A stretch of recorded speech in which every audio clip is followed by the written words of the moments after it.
Vamsadhara reservoir ఓ చిన్నది 70 సంవత్సరాల నుండి ఈ జిల్లా వాసుల తాలూకు కలది. 70 పోలవరం మాకు అయితే ఏంటి అవ్వకపోతే ఏంటి?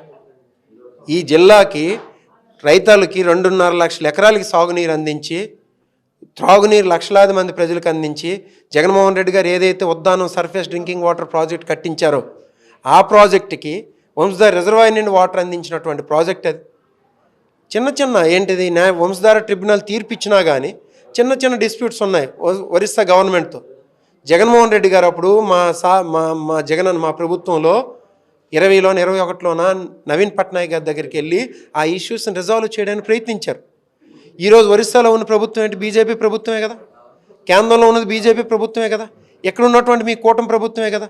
మీరు ఎందుకు ఒరిస్సా గవర్నమెంట్తో వెళ్ళి మాట్లాడి ఆ రిజాల్వ్ చేసి నాడ్ బ్యారేజ్ పూర్తయినట్టు ఏర్పాటు చేయరు? ఆ దిశగా మీరు ఎందుకు అడుగులేయరు? మీకు 2 సంవత్సరాలు అయిపోయింది, ఇంకేం మరో 5 సంవత్సరాలు ఉందా మీకు మినిస్టర్షిప్? మరో సంవత్సరం అయిన తర్వాత ఎలక్షన్లోకి వెళ్ళిపోతారు. ఇంకా మరి ఎప్పుడు వెళ్ళి అడుగుతారు? ఇది మా ఆవేదన. ఇది ఈ జిల్లా యువకుల తాలూకుది, రైతాంగం తాలూకుది, ప్రజల తాలూకు ఆవేదన.